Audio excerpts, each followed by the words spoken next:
প্রতিবাদ যখন সার্বিক চেহারা নেয়, প্রতিবাদে সাধারণ মানুষ যখন স্বতঃস্ফূর্তভাবে অংশগ্রহণ করেন, সেই প্রতিবাদ কি শাসকের কাছে অস্বস্তির কারণ হয়ে দাঁড়ায়?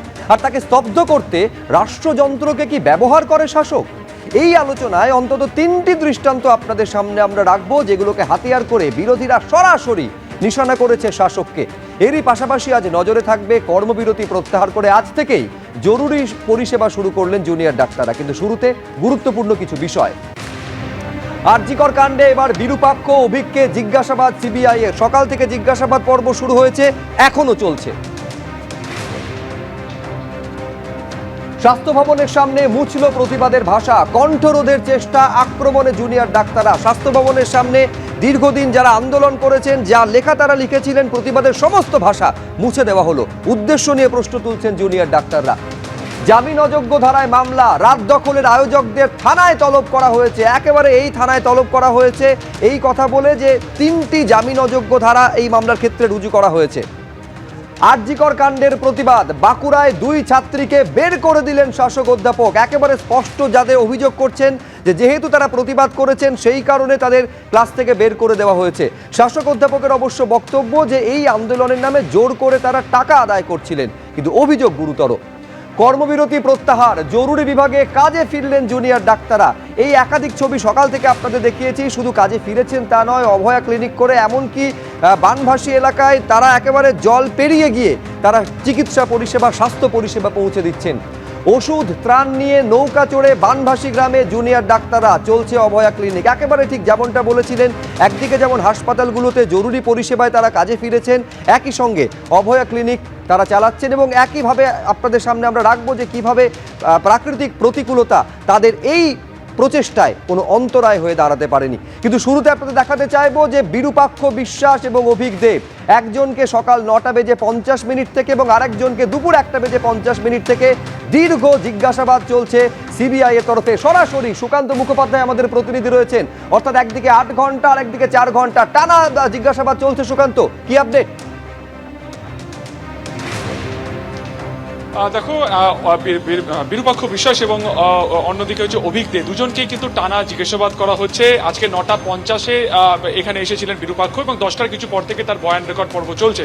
অন্যদিকে তার কিছু পরে অভিক দে এখানে আসেন এবং 2টোর কিছু পরে তাকে জিজ্ঞাসাবাদ করা হয়। মূলত আজকেই দুজনকে ডাকার নেপথ্যে কারণ হিসেবে যেটা সিবিআই আধিকারিকেরা বলছেন যে একটি ভাইরাল ভিডিও প্রসঙ্গে। এই ভাইরাল ভিডিওতে দেখা গেছে যাদেরকে ঘটনাস্থলে উপস্থিত ছিলেন তাদের আইডেন্টিফিকেশনে কাজ চালানো হচ্ছে। সিবিআই আধিকারিকদের এই মুহূর্তে তথ্য প্রমাণ লোপাটের যে অ্যাঙ্গেলটি রয়েছে সেটাকে তারা বেশি করে ফোকাস তারা করতে চাইছেন। তার কারণ হচ্ছে এই তথ্য প্রমাণ লোপাটের ক্ষেত্রেই তারা যেটা বুঝতে চাইছেন যে এর মারফতই মূল ঘটনাতে কারা যুক্ত থাকতে পারে তাদের একটা আভাস মেলা সম্ভব। এই তথ্য প্রমাণ লোপাটের ক্ষেত্রে তারা দেখেছেন যে এই ভাইরাল ভিডিওতে অনেকেই যারা রয়েছেন যারা এই হাসপাতালের সাথে সরাসরি যুক্ত নন বা এখানকার তারা চিকিৎসকও ছিলেন না। তাই যারা চিকিৎসক ছিলেন অথচ সেখানে উপস্থিত ছিলেন তাদের একটি তালিকা বানানো হচ্ছে। আরও একটি তালিকা বানানো হচ্ছে যারা বহিরাগত ছিলেন। বিরূপাক্ষ বিশ্বাস, তিনি ঘটনার সময় বর্ধমান মেডিকেল কলেজের সিনিয়র রেসিডেন্ট ছিলেন।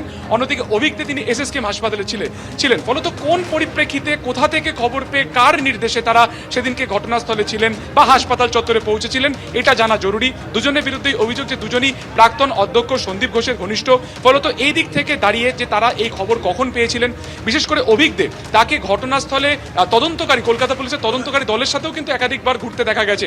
কেন তিনি সেই সময় ঘটনাস্থলে ছিলেন, এরকম একাধিক গুরুত্বপূর্ণ প্রশ্নের উত্তর তারা জানতে চাইছেন। পাশাপাশি দুজনেরই, অর্থাৎ বিরূপাক্ষ বিশ্বাস এবং অভিক দে, দুজনেরই ফোনের কল লিস্টের তালিকা খতিয়ে দেখা হচ্ছে। আমরা জানি গতকালকে শিয়ালদা আদালতে সিবিআইয়ের তরফে বলা হয়েছে যে যত আরজিকর সংক্রান্ত যা সিসিটিভি ফুটেজ রয়েছে সেগুলো তাদের হাতে এসেছে। তারা সেখান থেকে ইতিমধ্যে আইডেন্টিফিকেশন করেছেন যে সন্দেহভাজনদের গতিবিধি, তাই তাদের তালিকা করে এক এক করে তারা জিজ্ঞাসাবাদ শুরু করবেন। এবং আজকেই দেখা গেল অত্যন্ত তৎপরতার সাথে গতকালকে দুজন ডাক্তারকে তলব করা হয় এবং আজকে তারা নির্দিষ্ট সময় তারা চলে এসেছেন। এবং যেটা তোমাকে বললাম, প্রত্যেকে ম্যারাথন জিজ্ঞাসাবাদ চলছে। সন্দীপ এবং অভিজিৎ মণ্ডল, প্রাক্তন টালা ওসি, তাদেরকেও জিজ্ঞাসাবাদ করে যে সমস্ত তথ্য পাওয়া যাচ্ছে সেই পরিপ্রেক্ষিতে দুজনের আলাদা করে কিন্তু বয়ান, একেবারে আলাদা আলাদাভাবে বয়ান রেকর্ড এবং জিজ্ঞাসাবাদ পর্ব চলছে। এখন জিজ্ঞাসাবাদ পর্বে কি উঠে আসে, কতটা সহযোগিতা তারা করছেন, সিবিআই সূত্রেই বা কি খবর আসে, পুরোটা একেবারে আপনাদের সামনে রাখবো। কিন্তু এইখানে দেখাতে চাইবো যে অনিকেত মাহাতো, জুনিয়র ডাক্তার এবং আন্দোলনের অন্যতম মুখ, তিনি কি বলছেন দেখুন। সিবিআই কলেজে কলেজে থ্রেড কালচার যেগুলো তৈরি হয়েছে, এই থ্রেড কালচারের জনক যদি জনকরা যদি কেউ থেকে থাকে তাহলে সেটা হচ্ছে বিরূপাক্ষ অভিজ্ঞেরা। তাহলে আমরা বলেছি বারবার যে দ্বিতীয় অভয়া যাতে আর না ঘটে, সেই জন্য এই জায়গাটাকে রাজ্য প্রশাসনের পক্ষ থেকে অত্যন্ত গুরুত্ব সহকারে দেখা উচিত। যদি এই গুরুত্ব সহকারে না দেখে তাহলে আমরা যেমন আংশিক আজ কাজকর্ম শুরু করছি, সেখান থেকে কমপ্লিট শুরুতে আমরা যেতে পারবো না। প্লাস সিবিআই যে ইনভেস্টিগেশন করছে সেই তদন্তের জায়গা থেকে কে বা কারা দোষী এই জায়গাটা সুস্পষ্টভাবে উঠে আসা উচিত। এই জায়গাটা যতক্ষণ না উঠে আসছে ততক্ষণ পর্যন্ত আমরা সম্পূর্ণ কাজে যোগ দিতে পারছি না। রাজ্য প্রশাসকের দিক থেকে থ্রেড কালচার এবং সেফটি সিকিউরিটির প্রশ্নে যে ভিজিবল পদক্ষেপ আমরা নেওয়ার কথা বারবার রাখছি, আমরা মনে করি যেন এইটা অতি দ্রুততার সাথে করা হয়, তাহলে হয়তো রাজ্যের হসপিটালগুলোতে যে অচলাবস্থা চলছে এই অচলাবস্থাগুলোতে আমরা অতি দ্রুততার সাথে কাটাতে পারবো। আমি জানি না, আমি কথা বলে ভিতরে তারপরে এসে খবর। এমনি ঘটনার পরদিন যখন দেহ উদ্ধার হয়েছিল তখন তো আপনি ছিলেন ওখানে। এই ঘটনা আমি কথা বলে কি কথা বলে সেমিনার হলেও তো আপনি কথা ছিলেন। বলে এসে আমি নিশ্চিত কথা বলবো। এবার যেদিন এই ঘটনা ঘটে তো সেই দিন পর্যন্ত বিরূপাক্ষ বিশ্বাস বর্ধমান মেডিকেল কলেজে তিনি কর্মরত এবং চিকিৎসক। পরে আপনারা জানেন যে তাকে দক্ষিণ 24 পরগনার একটি হাসপাতালে ট্রান্সফার করা হয় এবং অভিজ্ঞ তিনি এসএসকেএমের পিজিটি। এই অভিজ্ঞ নাকি একেবারে সেমিনার রুমে ছিলেন আইএমএ তরফে, সেটা স্পষ্টত দাবি করা হয়েছিল। কিন্তু এইখানে প্রশ্ন নিয়ে আমি দেবনারায়ণ সরকারের কাছে আসবো। আপনি শুনলেন যে এই বিরূপাক্ষ বিশ্বাস থেকে শুরু করে অভিজ্ঞ থ্রেড কালচারে বারবার তাদের নাম সামনে এসেছে। পরে এই কয়েকদিন আগে দুজনকে স্বাস্থ্য ভবন সাসপেন্ড করে। প্রশ্নটা এইখানে আসছে যে থ্রেড কালচার এবং হুমকি সংস্কৃতি যে কারণে জুনিয়র ডাক্তাররা কাজে ফিরতে পারছেন না, একটা বড় ইস্যু কারণ হচ্ছে সেইটা। তাদের অন্যতম জনক যদি বলা হয় ছিলেন এই দুজন। এতদিন পর্যন্ত অভিযোগ আসা সত্ত্বেও স্বাস্থ্য ভবন কোন অদৃশ্য কারণে ব্যবস্থা নেয়নি? এই প্রশ্নগুলো আজকে সমানভাবে প্রাসঙ্গিক এবং সামনে আসছে দেবনারায়ণ দা। এখন দেখো, প্রশ্ন হচ্ছে প্রথম আজকে ডেকেছে থ্রেড কালচার, তো না আজকাল ডেকেছে এই ঘটনার সঙ্গে জড়িত কিনা। আজকে সিবিআই ডেকেছে, কিন্তু থ্রেড কালচারকে মুক্ত করতে গেলে রাজ্য প্রশাসনকে নিতে হবে। থ্রেড কালচার আর সিবিআই পারবে না। খুনের সঙ্গে থ্রেড কালচারের কোনো সম্পর্ক নেই আছে না, তা বলিনি। থ্রেড কালচাররা বিভিন্ন মেডিকেল কলেজে যে থ্রেড কালচারটা বলছে, এটাকে রাজ্য সরকারকে কাজ করতে হবে। আর এর সঙ্গে জড়িত কিনা CBI is free to do their activities. আর যদি না করে তখন আমাদের সন্দেহ হবে, কারণ ওখানে যারা যারা ছিল প্রত্যেককে ডাকা উচিত, শুধু বিরূপাক্ষ বা অভিজ্ঞতা নয়, প্রত্যেককে ডেকে উঠে আসলে কেসের সঙ্গে কি ছিল পুরো জিনিসটাকে বেছে বার করা। যদি না ডাকতো আমাদেরই সন্দেহ হতো কেন ওদের ডাকছে, নিশ্চয়ই ভালো কাজ। আমার প্রশ্ন, আমি যে বক্তব্যটা রাখছি, থ্রেড কালচার সারা বিভিন্ন মেডিকেল কলেজে যেটা ঘটছে, এটার জন্য রাজ্য প্রশাসনকে তৎপর হতে হবে। শুধু আমি বলছি, আজকে আপনি এই কথাটা বলছেন, এই অভিযোগ তো স্বাস্থ্য ভবনের কাছে একাধিকবার গিয়েছে এবং আমি বলছি যদি না গিয়ে থাকে তাহলে সেটা আরো মারাত্মক। সকলে জানেন থ্রেড কালচারের পেছনে কারা কারা রয়েছেন, অথচ স্বাস্থ্য ভবন জানে না এবং জানলেও কোনো ব্যবস্থা নেয়নি। আমি বলছি দেবাশিস দা, প্রশ্নটা এখানে আসবে যে এর পেছনে কোন অদৃশ্য কারণ, কোন রহস্য কাজ করছে যে এদের বিরুদ্ধে ব্যবস্থা নেওয়া যায়নি এতদিন পর্যন্ত, পরে অবশ্য নেওয়া হয়েছে। না, এই কালচারটা যে কারণে জন্মাচ্ছে, যে কালচারটা যে কারণে শক্তিশালী হচ্ছে এবং এই কালচারটা বারবার মধ্যে থেকে যে কারণে একজন তরুণ ডাক্তার প্রাণ দিল, কারণটা একটাই কারণ যে তারা মনে করছে এটা একটা অনুকূল পরিস্থিতি। ব্যাখ্যা হোক, আলোচনা হোক, কিসের অনুকূল পরিস্থিতি? এক দশক ধরে সরকারি ব্যবস্থাপনার মধ্যে যারা ডাক্তার তারা বলছেন যে তারা কাজ করতে পারছেন না, তারা বলছেন তাদের উপর নানা রকম দমন পীড়ন হচ্ছে, তারা বলছেন তাদের ডাক্তার হওয়ার যে পরীক্ষা পদ্ধতি সরাসরি অভিযোগ এনেছে। আমাদের মতন সাধারণ লোক নয়, যারা ওই ব্যবস্থার মধ্যে থেকে রোগী পরিষেবার কাজে যুক্ত রয়েছেন, তারা বলছেন পরীক্ষার মধ্যে দুর্নীতি রয়েছে। তারা বলছেন যে থ্রেডটা কোন মাত্রার, কত ধরনের থ্রেড কাজ করছে, কোন ব্যবস্থায়, এ কি কোনো বেসরকারি ব্যবস্থায় কাজ করছে, সরকারি ক্ষেত্রের মধ্যে কাজ করছে। সরকারি ক্ষেত্রের মধ্যে যদি এই ব্যবস্থায় এই কুরাজনীতি, এই থ্রেড কাজ করে, তাহলে স্বাভাবিকভাবেই রাষ্ট্রকে তো দায়িত্ব নিতেই হবে। এখানে তো কোনো বিতর্কের অবকাশ নেই। এবং এটা কখনো, যে আমরা একটা চপার সিনেমা দেখেছিলাম, তাতে মনে হয়েছিল যে একজনকে সরিয়ে দিলে না, একজনকে সরিয়ে দিলে এটা হয় না। এটা একটা বিরূপাক্ষ নয়, এটা একটা নাম নয়। তার কারণ হচ্ছে যে এটা একটা সামগ্রিকভাবে সংস্কৃতি, যে সংস্কৃতি এই মেডিকেল যে চিকিৎসা ব্যবস্থা তার প্রতিটি ক্ষেত্রে তার কুপ্রভাব, এবং সেখানে ভিকটিম হচ্ছে পেশেন্ট ডাক্তার সবাই। মহানন্দাদি, শুধুমাত্র যে তারা মানে যারা থ্রেড কালচারে অভিযুক্ত তারা লাগাতার হুমকি দিয়ে এসেছেন এমনটা নয়। আপনি খেয়াল করে থাকবেন, এই যে জুনিয়র ডাক্তারদের আন্দোলন, জুনিয়র ডাক্তারদের নিশানা করা, সেই ডাক্তারদের আন্দোলনকে যারা সমর্থন করছেন তাদের পর্যন্ত শাসক দলের একটা অংশ থেকে নিশানা করা, এখানেও কিন্তু সমানভাবে সেই থ্রেট এবং হুমকি চলে আসছে। ফলে প্রশ্নটা হচ্ছে যারা যারা অভিযুক্ত শুধু তাদের সাসপেন্ড করে বা তাদের বিরুদ্ধে বিভাগীয় ব্যবস্থা নিয়ে কি এই সংস্কৃতি থেকে মুক্তি পাওয়া যাবে শেষমেশ? দেখো, সেই তপন সিনহার আতঙ্ক ছবিটাতে আমরা দেখেছি যে পাড়ার গুন্ডা মস্তান তারা থ্রেট দেয় এবং মাস্টারমশাইকে বারবার বলছেন যে মাস্টারমশাই আপনি কিছু দেখেননি। কিন্তু এটা যদি একটা শিক্ষাঙ্গনে চলে আসে, মেডিকেল কলেজগুলোতে চলে আসে, তাহলে এটাকে সামাজিক অবক্ষয় ছাড়া আর কিছু বলা যায় না। ভয়াবহ খবর, এক্সপায়ার্ড ওষুধ দেওয়া হচ্ছে অস্ত্রোপচার করার পর, শিশুদের সেখানে মৃত্যু হচ্ছে, অভিযোগ যাচ্ছে প্রিন্সিপালের কাছে, তিনি কোনো দায় নিচ্ছেন না, প্রশাসনের কাছে কমপ্লেন যাচ্ছে, প্রশাসন চুপ করে রয়েছে। ফার্মাকো ভিজিলেন্স কমিটি বলে প্রত্যেক হাসপাতালে একটা করে কমিটি থাকার কথা যারা ওষুধের কোয়ালিটিটা দেখবে, কোথায় সেই কমিটি? নেই। শুধু তাই না, হাসপাতালে নৈশ পার্টি হচ্ছে, সেখানে নাকি ফার্স্ট সেমিস্টারের ডাক্তারদের ডেকে পাঠানো হচ্ছে, মেয়েদের, মানে অনেকটা কিরকম সন্দেশখালির মতো সিমিলারিটি পাওয়া যাচ্ছে। অর্থাৎ এটা কিন্তু একটা সামগ্রিক চিত্র হয়ে উঠছে পশ্চিমবঙ্গ, যে পশ্চিমবঙ্গ নিয়ে আমরা গর্ব করতাম।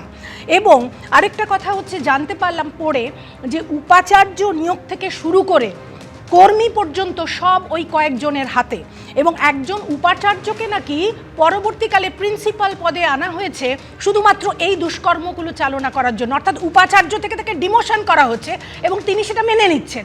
মানে সিস্টেমটা কোথায় গিয়ে দাঁড়াচ্ছে?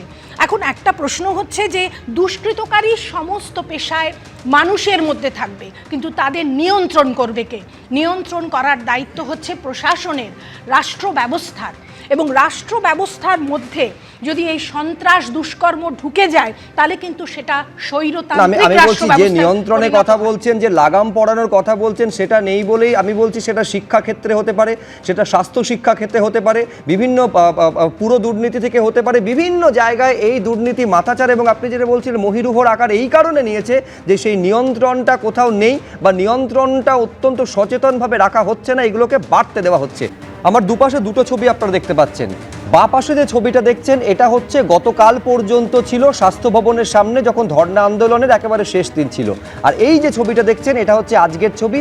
একেবারে 12 ঘন্টারও কম সময়ের মধ্যে পুরো মুছে দেওয়া হলো, কোথাও চুনকাম করা হলো, কোথাও আলকাতরার পোচ বসিয়ে দেওয়া হলো। একেবারে প্রশাসনের বিরুদ্ধে এইখানে অতি সক্রিয়তার অভিযোগ অনেকে তুলছেন। স্বাস্থ্য ভবনের সামনে রাস্তা, ফুটপাত, যেখানে বিচারের দাবিতে একাধিক স্লোগান লিখেছিলেন জুনিয়র ডাক্তাররা, সেখানে আলকাতরার পোচ কোথাও পড়লো, কোথাও চুনকাম দিয়ে মুছে দেওয়া হলো।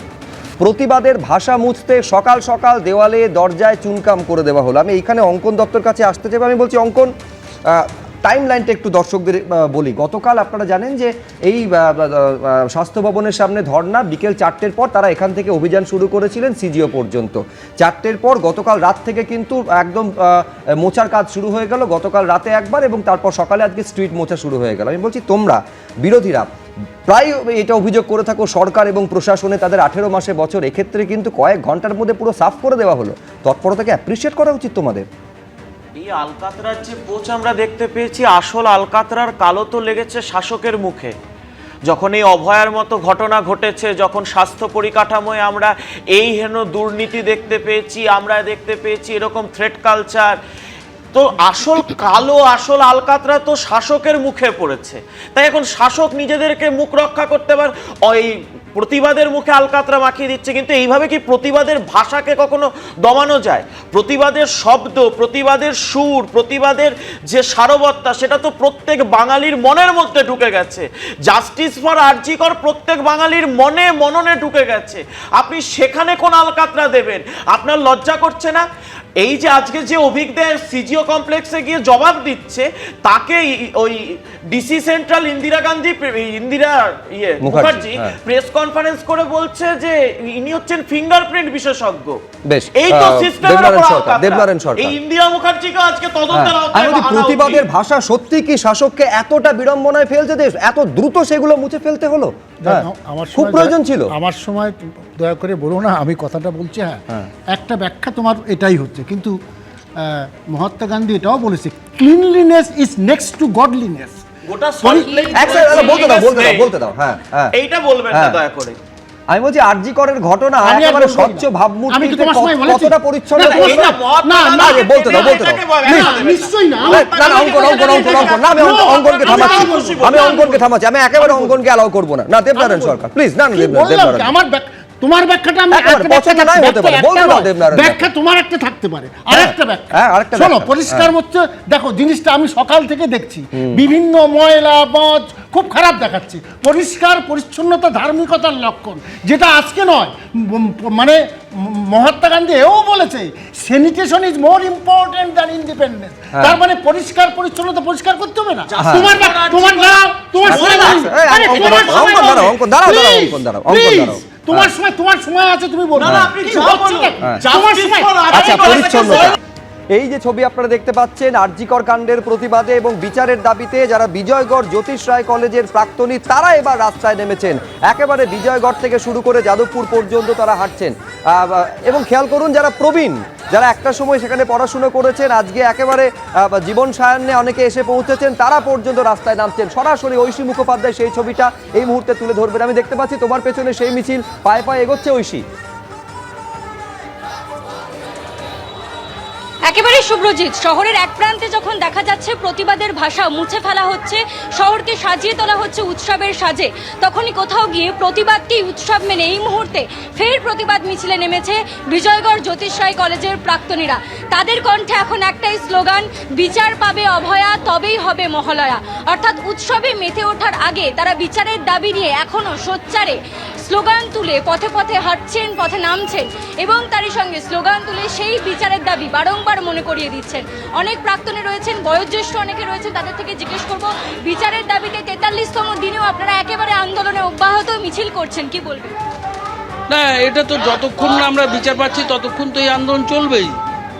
এখানে তো আর কোনো বিষয়ই নেই। এটা তো যতদিন না আমরা বিচার পাচ্ছি সঠিক, ততদিন আমাদের এই আন্দোলন চলবে। একেবারে স্পষ্ট তারা বলছে যে ততদিন পর্যন্ত আন্দোলন চলবে যতদিন পর্যন্ত না তারা বিচার পাচ্ছেন। আমি বলছি এই ছবি একাধিক ব্যতিক্রমী নজিরবিহীন দৃষ্টান্তকে আমাদের সামনে এনে দাঁড় করিয়েছে, যেমনটা গতকাল দেখা গিয়েছে। ভাবতে পারেন 42 কিলোমিটার দীর্ঘ রিলে মশাল মিছিল গতকাল দেখা গিয়েছে এবং গতকাল অশীতিপর একজন বৃদ্ধা যিনি জীবন সায়ান্নে এসে পৌঁছেছেন, ঠিকমতো চলতে পারেন না, হাতে গোলাপের ফুল নিয়ে এই মিছিলের সঙ্গে প্রতিবাদের সঙ্গে সংহতি জানাতে তিনি রাস্তায় নেমেছেন। যিনি মুখে কথা বলতে পারেন না, যিনি মুখ বধির, তিনি পর্যন্ত রাস্তায় নামছেন এই রকম মিছিলের সঙ্গে প্রতিবাদের সুরে নিজের সংহতি জানানোর জন্য। এবং শ্যামবাজারে তখন ঘড়ির কাঁটায় রাত 3টে, মশাল একজনের সঙ্গে আরেকজনে স্থানান্তরিত হচ্ছে, হস্তান্তরিত হচ্ছে। ভাবতে পারবেন না তখন শ্যামবাজার 5 মাথার মোড় একেবারে জনজোয়ারের ছবি দেখতে পেয়েছি। যারা গতকাল দেখেননি তাদের জন্য আমি আরেকবার সেই ছবিটা আপনাদের সামনে রাখবো। আমি বলছি প্রতিবাদের এই ভাষা এই শহর, এই রাজ্য আগে কখনো দেখেনি। দেখুন, সেই মশালটা আজকে দাবানলের মতো আমাদের প্রত্যেকের বুকে বাজছে। আজকে প্রত্যেকটা লোকের দাবানল এটা হয়ে যাক।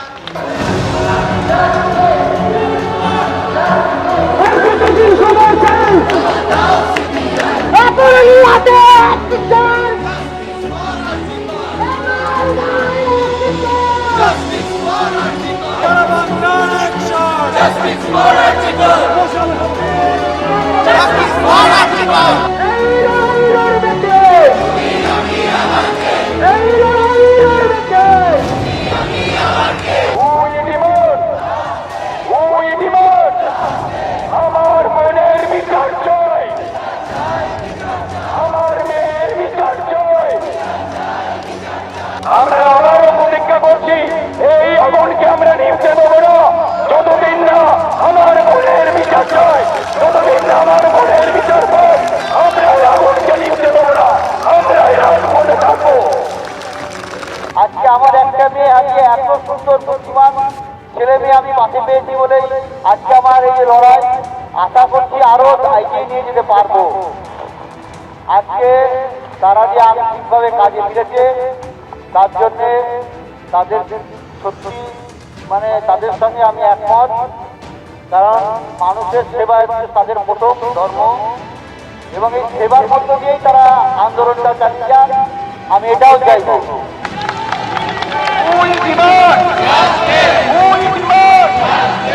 আমার মনের বিচার চাই।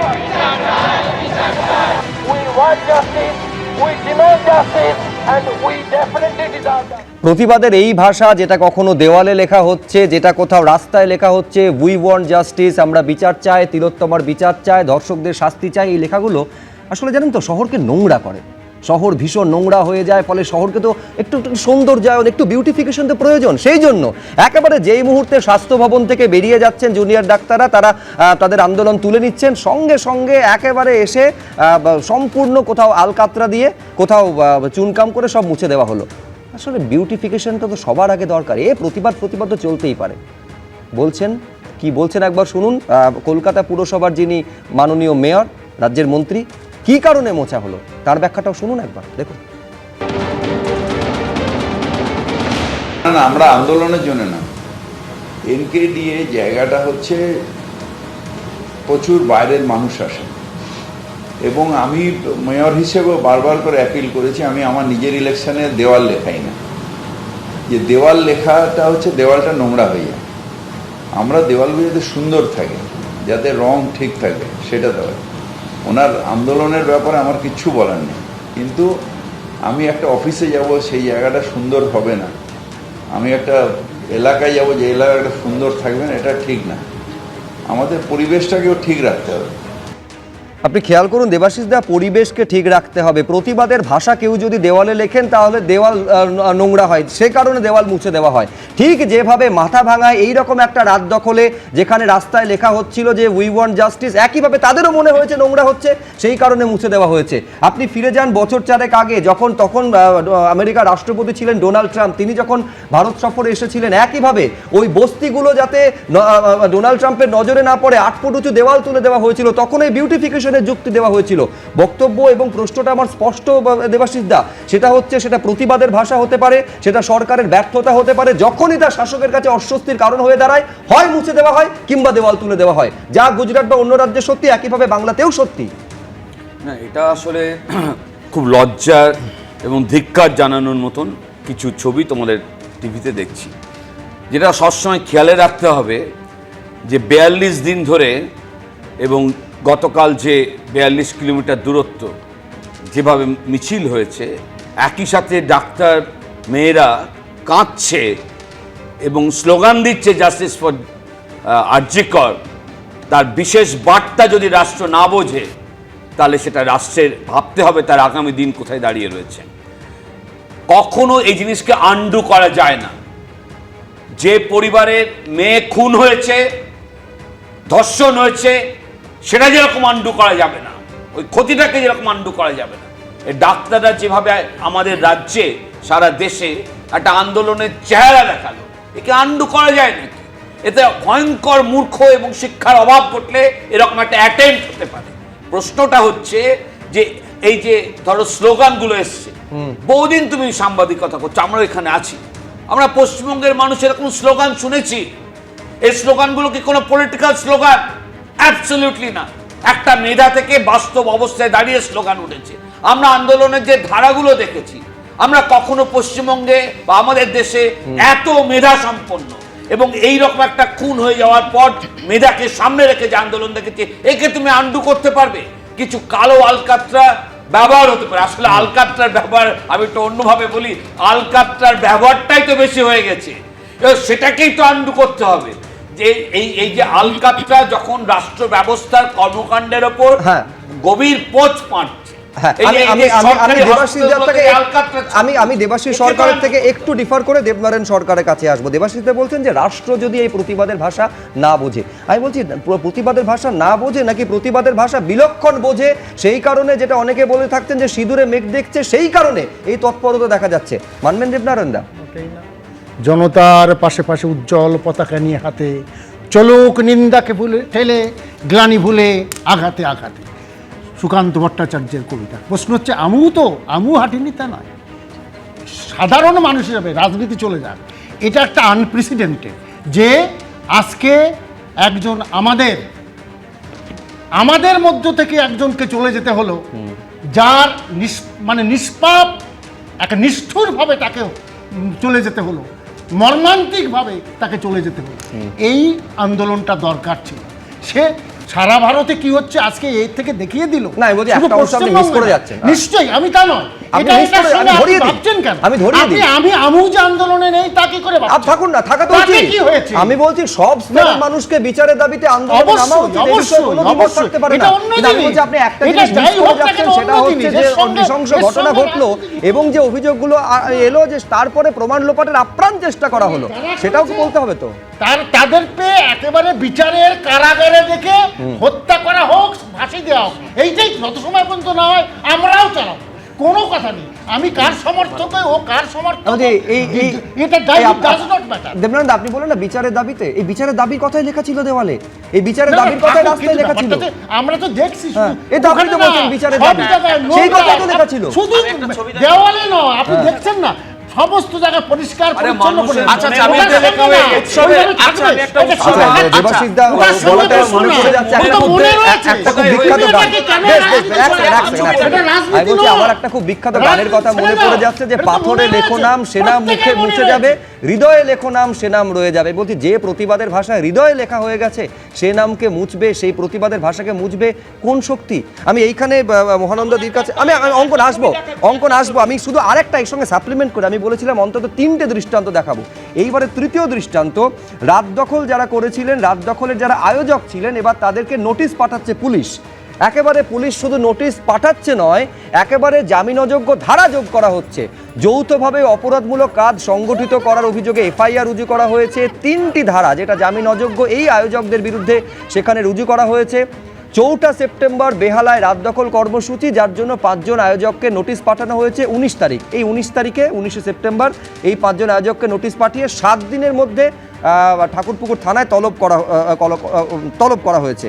আমি বলছি প্রশাসনের তরফে সক্রিয়তা, অঙ্কন তুমি মানবে, এই যেমন এই দেওয়ালে লেখা মোছার ক্ষেত্রে, রাস্তায় লেখা মোছার ক্ষেত্রে এবং তলব করার ক্ষেত্রে, এটা কিন্তু লক্ষ্য করা যাচ্ছে। না, আমি একটা ছবি দেখাচ্ছি, এই যে ঢপবাজ আমাদের মেয়র রয়েছেন, 82 নম্বর ওয়ার্ড তৃণমূল কংগ্রেসের পক্ষ থেকে পোস্টার, 2021 সালে এই ফিরহাদ হাকিম নিজেই দেওয়াল লিখছেন। সেই সময় ভোটের দেওয়াল লিখলে অসুবিধা নেই, প্রতিবাদী দেওয়াল লিখলে ওনার সমস্যা হয়েছে। এই বড় করে দেখাচ্ছে, এই যে ববি হাকিম নিজে দেওয়াল লিখছেন, কিন্তু সেই সময় কোনো অসুবিধা নেই, সেই দেওয়াল লেখা নিয়ে কোনো সমস্যা নেই। কিন্তু যদি প্রতিবাদী স্লোগান দেওয়ালে থাকে তখন এদের আপত্তি। এটা আপত্তির কারণটা কি? কারণ আমি তোমার সঙ্গে সাপ্লিমেন্ট করছি অঙ্কন, সেটা হচ্ছে তুমি খেয়াল করবে যে আমি বলছি পলিটিক্যাল হোর্ডিং এ শহরের মাঝে মধ্যে আকাশ ঢেকে যায়, তাকে তুমি অস্বীকার করবে কি করে? না, সেটা তো আমি বলছি তো, যে এইগুলোতে কোনো আপত্তি নেই। আপনি দেখুন লোকসভার দেওয়াল রাস্তায় রাস্তায় এখনো লেখা রয়েছে। যদি সরকারের সদিচ্ছা থাকতো, শাসক বিরোধী নির্বিশেষে সব দেওয়ালগুলোকে চুনকাম করে মুছে দেওয়া যেত। আসলে সরকার যেন তেন প্রকারে এই প্রতিবাদকে ধামাচাপা দিতে যায়। এই প্রতিবাদ প্রমাণ করে দিচ্ছে জায়গায় জায়গায় যে শাসকের এই যে তৃণমূলের আমলে যে স্বাস্থ্য ব্যবস্থার কঙ্কালসার অবস্থা, নারী নির্যাতনের যে জায়গা আমরা দেখতে পাচ্ছি, এবং শাসকের মুখোশ খুলে পড়েছে।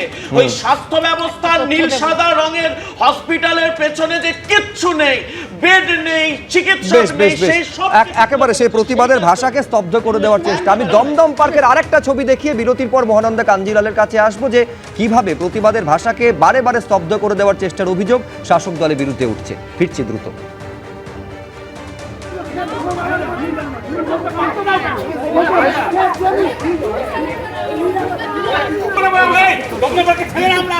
আবার আসছেন কেন?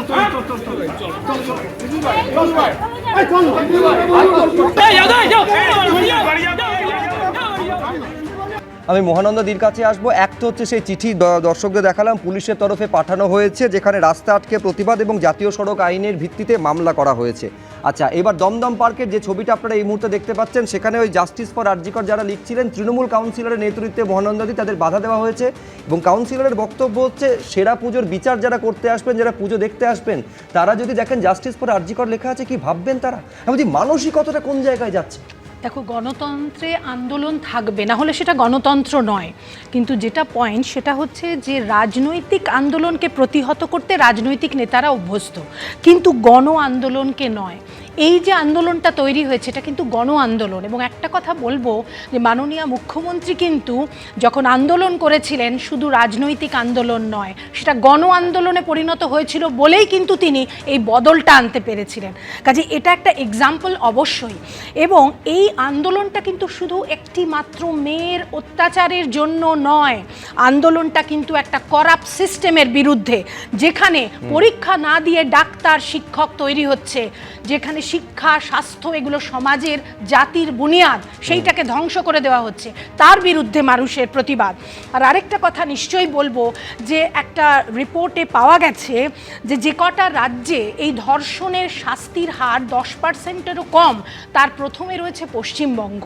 অর্থাৎ শাস্তির হার 2% আর মামলায় জমে থাকার হার হচ্ছে 98%। তাহলে এগুলোর জন্য কিন্তু পুলিশ প্রশাসনকে অ্যাক্টিভ হতে হবে। যে কোনো ধর্ষণের ঘটনা, মেয়েদের উপর অত্যাচারের ঘটনা একাধিক রয়েছে। আমি এই আলোচনার মধ্যে সময়ের জন্য আনতে পারলাম না, সেটা হচ্ছে বাঁকুড়ার ঘটনা, যেখানে আরজি কর নিয়ে প্রতিবাদ করাতে তাদের 2 ছাত্রীর অভিযোগ তাদের যিনি শাসক অধ্যাপক তাদের ক্লাস থেকে বের করে দিয়েছেন। ফলে অবশ্য উল্টো যুক্তিও শাসক অধ্যাপকের তরফে আছে, তাদের বিরুদ্ধে যেটা অভিযোগ তিনি করছেন যে জোর করে টাকা তোলা হচ্ছিল। কিন্তু আমি বলছি অভিযোগগুলো যদি পরপর রাখেন, এই প্রশ্নগুলো সামনে অবশ্যই সঙ্গত কারণে আসে যে কোথাও এই প্রতিবাদের স্বর যেভাবে বিস্তৃত হচ্ছে অস্বস্তির কারণ হয়ে দাঁড়াচ্ছে কি। নিঃসন্দেহে আমাদের নজর থাকবে এবং বিচার, নির্যাতিতা বিচার কত দ্রুত পাচ্ছেন সেদিকে তো আমাদের তাকিয়ে থাকতেই হবে। আপাতত এই পর্যন্ত। ছোট্ট একটা বিরতির পর দেখুন 7টায় বাংলা। চোখ রাখুন এবিপি।